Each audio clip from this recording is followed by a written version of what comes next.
Okay, looks like we're just about ready.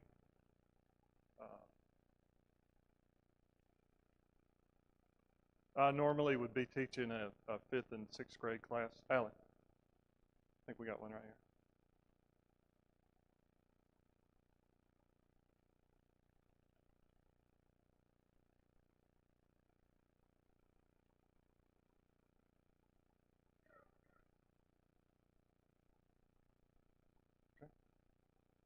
I normally would be teaching the fifth and sixth grade class, or the fourth, fifth, and sixth. Um, but I had to go in there today and say, anybody that's coming to class, you have two choices. You can either go in the third grade class, or you can come in the auditorium. So I went to little Kaylin, one of my students, and she said, "Well, I'm going in the third grade class. They're more fun than you are." But I sort of wish she was here because anytime I get up in front of the congregation, Kaylin has a special job, and her job is to make notes on everything I did, everything possibly that I did wrong, and she will remind me of all the different things I did wrong. So I sort of wish she was here so we could sort of, if you want to stay humble, get yourself a Kaylin. So, okay, a good soldier is focused. We're in 2 Timothy 2, verses 1 through 6. I want to do sort of what I always do. I want to do a background before we get into today's text. And you can't really do a background on 2 Timothy without doing one on 1 Timothy. So we'll do a background and then we'll focus on the passage that you have. A review of 1 and 2 Timothy, the purpose of the letters. 1 and 2 Timothy, who were they written by? Paul. And again, if you talk, I encourage you guys to talk, or else, it'll be a short lesson. What group of people were most of Paul's letters written to? Churches, right? Churches, the letters to the Corinthians. Sometimes they were written to members, letter to Philemon. What group of people were 1 and 2 Timothy and Titus? What group of people were these letters written to?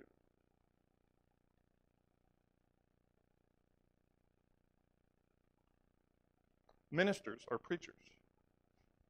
And they're sometimes called the pastoral letters. Pastor means shepherd. So Paul was sort of shepherding these churches. The pastoral letters, and that would include 1 and 2 Timothy and Titus, they provide information on selecting leaders, such as elders and deacons. They provide information on church structure and the basic work of the preacher. Paul is encouraging Timothy to stay faithful in his teaching, even when facing difficult times. Paul could speak with authority on difficult times. What kind of difficult times did Paul have? What's that? A lot, yeah. Shipwrecked.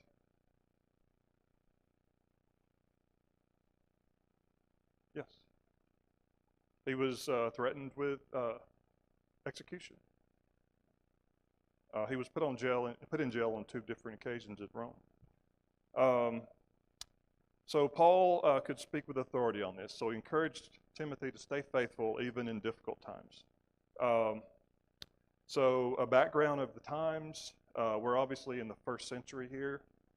And there were 3 general church periods in the 1st century. The first period would have been the inception period. That would have been when the church started. And it was started at Pentecost in Jerusalem. And who knows how many were added to the church that day? 3,000, right? So the inception period was first, and the second period would have been the expansion period when the churches started to spread throughout the world, and obviously Paul had a lot to do with that.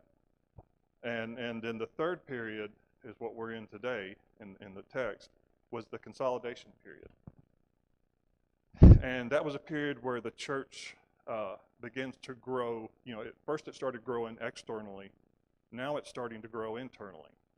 and churches are being able to become self-supporting. At first, it was the apostles would go and minister to the churches. Now, at this point in time, churches are able to minister to themselves. And Timothy is one of these people who is ministering to the church. So we're in the consolidation period.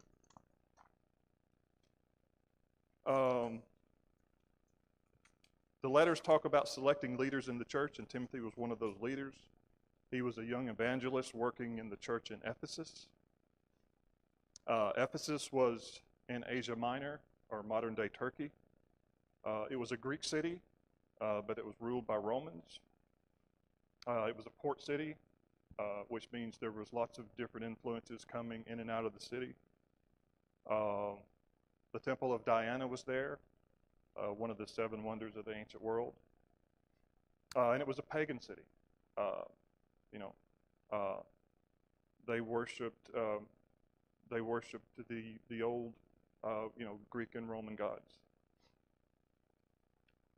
And in the latter part of the first century, Ephesus was becoming the geographic center of Christianity, with Jerusalem being destroyed in 70 AD. So Ephesus was an important place for Christianity at this time. So at the beginning, where did Christians meet? Met in houses. They would go and meet at public meeting places, sort of like we do today. When a new church starts, they'll meet in houses, or they'll rent somewhere. And so we know that Paul was caught up in his later part of his life. Paul was caught up in the Roman judicial system, and at one of those points, Paul had actually won his freedom. And so he used that time when he won his freedom to go back to the churches he had established, and he sort of wanted to shore them up, to strengthen them.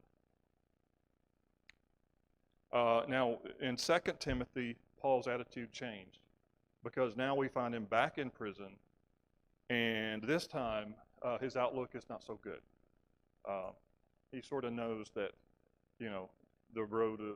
the end is near. His road's coming to an end. He expects to be executed. So who was Timothy? We first encounter him in Acts 16 on Paul's second missionary journey. Some facts about Timothy: he was from Lystra. Again, that's in Asia Minor or Turkey. Does anybody know who his mother was?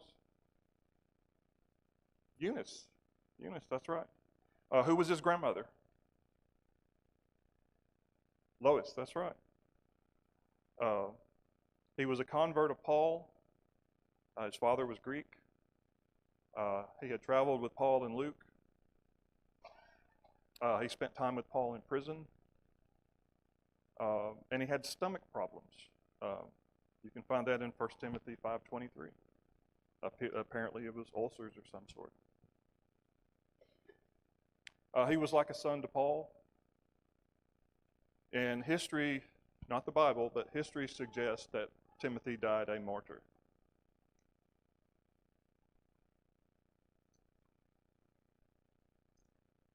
Okay, so usually when Paul writes these letters, there's a problem, and this is no exception.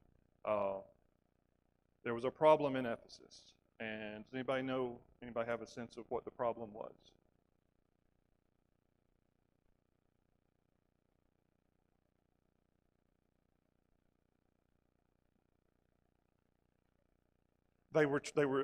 Paul mentions in 1 Timothy 1:3 that strange doctrines are being taught in the church. In the first century, one of those strange doctrines was called Gnosticism, and that was a mixture of,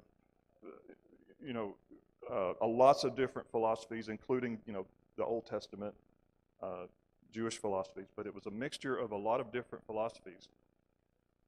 And in a nutshell, Gnosticism means having knowledge, And it meant that there was this secret truth, secret truth out there. And only a few people knew this secret truth.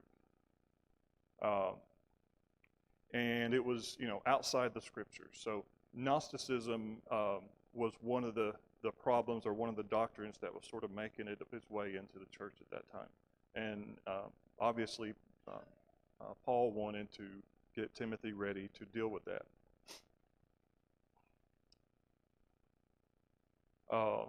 If you'll read 2 Timothy 3, verses 16 and 17, Paul says, all Scripture is God-breathed and is useful for teaching, rebuking, correcting, and training in righteousness, so that the servant of God may be thoroughly equipped for every good work. The reason Paul wrote that is he wanted to make sure that Timothy understood that all Scripture is God-breathed, it's inspired, it's in the Bible. He worried about these false doctrines coming in that were outside of the Bible. So Timothy's young, he's new, he's unsure of himself, and he's faced with these destructive people and this destructive doctrine. And Paul writes to help him deal with this. A couple of interesting facts about 1st and 2nd Timothy. 2nd Timothy is a very personal letter. It refers to 23 individuals in 4 short chapters. 2 Timothy 3:8 is the only place in the Bible where you will find Pharaoh's magicians named. They were Jannes and Jambres. Those magicians that Moses was sort of battling against in Pharaoh's court. They stayed with Moses for a couple of rounds, but they couldn't stay any longer. But all throughout the Old Testament, never names these magicians. And somehow Paul gets that information and names them in 2 Timothy. So,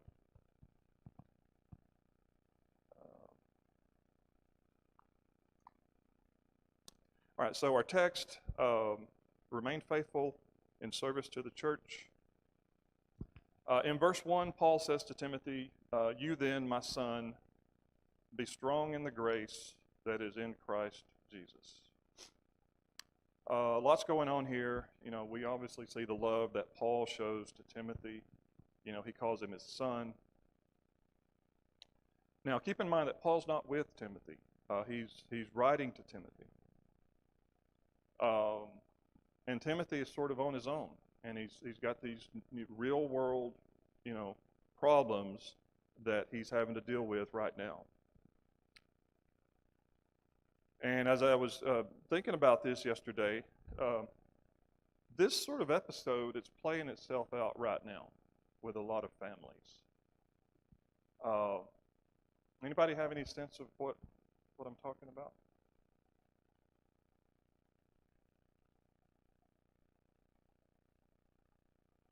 We have a young person. They're about to be on their own for the first time. They have real world problems.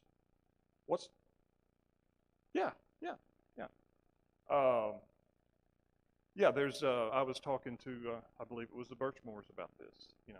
Obviously Luke, Luke is going through this. I'm sure, lots of other people are experiencing this, but, a lot of people are dropping their child off for the first time at at university or what have you. And that's sort of what we see here. Any parents here who've dropped off their children recently? Or okay, what kind of things do y'all say to them in this situation? Good luck. Call your mom? Okay. So, but obviously this is a very touching time. And we can sort of see that in the first verse. Paul tells Timothy to be strong in the grace of Jesus Christ. How do we get strength from Jesus' grace?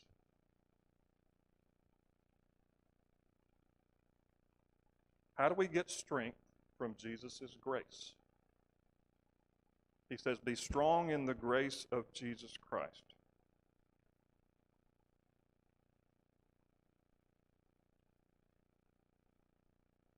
Living the life, right?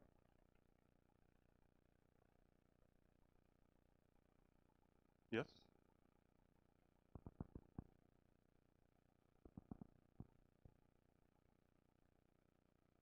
What's that?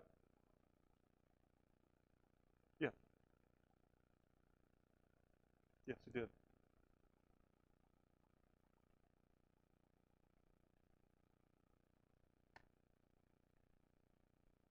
Exactly. That's right.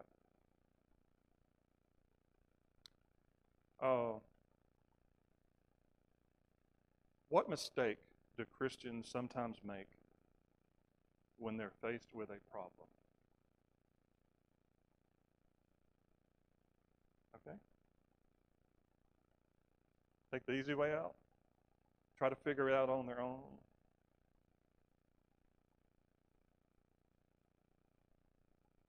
Yes. Yes. Yes. Uh, sometimes we go to self-help books, you know. We go to our friends, you know, our non-Christian friends sometimes. Uh, but yeah, the point Paul's making is to rely on Jesus, you know, during these times. Rely on him. He will give you the strength. Timothy had a very difficult thing that was ahead of him, and he was going to need strength. And where was he going to get it? And that's what Paul was telling him. Rely on Jesus. He will be your strength. Who has fallen flat on their face when they relied on their own wisdom? Okay. So I have comically fallen flat on my face when I rely on my own wisdom. You know, you think that you can do it better than God, or you know, your timing is better than His, or but yeah, I've fallen flat on my face, and a lot of you have too. But the point Paul is making again is, you know, don't rely on your own wisdom. Don't rely on your own strength. Rely on the grace of Jesus, and He will give you strength.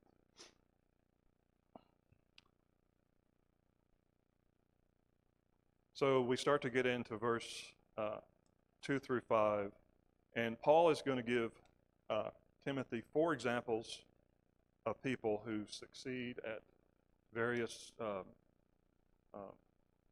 various types of service.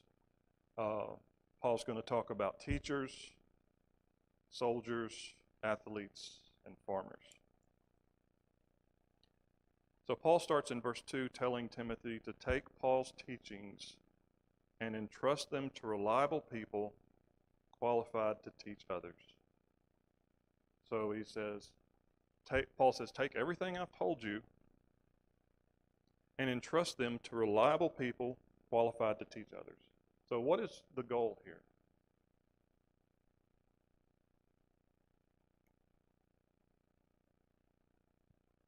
Okay, right. So he wants Timothy to find these reliable people in the church. And what does he want them to do?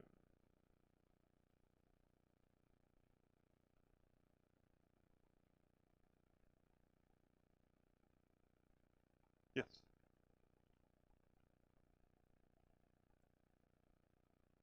Yes. Yes. Find people you know in the church who are reliable and who are going to teach the right thing. You know, take everything I've told you, teach it to them, and then what do they do with the information? Teach it to others. Right. And if you have reliable people teaching in the church, what effect are they going to have on the next generation? They're going to teach them as well. It's a cycle, you know. So that's what he's trying to set up. Running short on time, so we'll go a little quicker.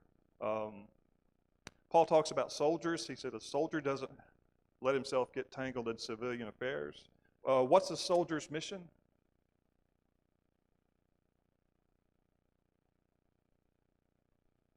What's that? To win the war, right? That's what the military's mission is, to win the war. The person who's sewing uniforms, what is their mission? Sew the uniforms so you can what? Win the war. Everybody's on the same page. Everybody has the same objective. And so, using the military example, a soldier doesn't let himself get distracted. He stays focused. Paul didn't want the church to get distracted by strange doctrines like we talked about. What is one kind of strange doctrine that we could let ourselves get distracted by in a church? Long hair? Okay. What about the Da Vinci Code? You ever heard of that? The Da Vinci Code, the idea that there's this strange 2,000-year-old cover-up, that there's the Holy Grail and that Jesus was secretly married. That's a strange sort of doctrine. What about the Shroud of Turin? Y'all heard of that? Their supposed burial shroud of Jesus, and it supposedly shows his face.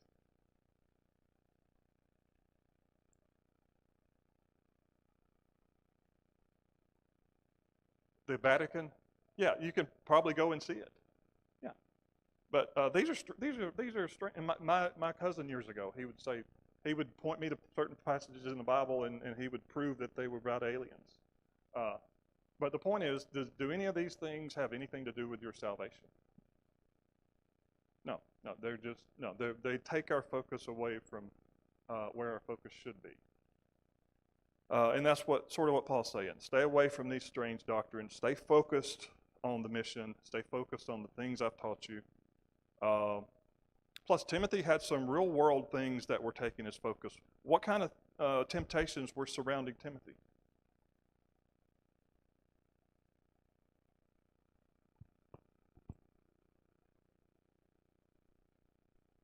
Yeah.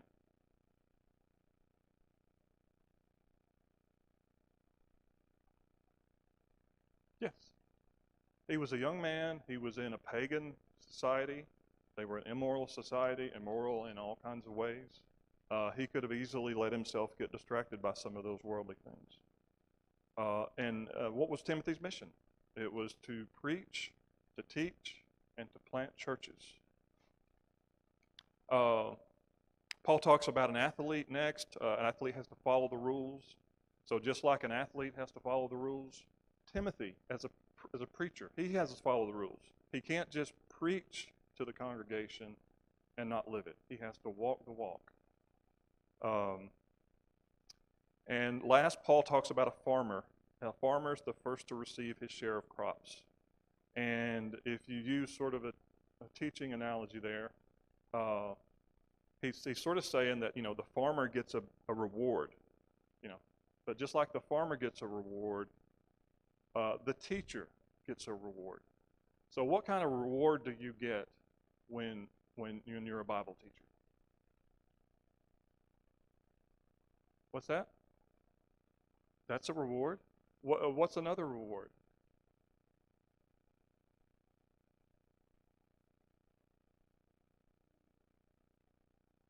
That's right. That's right.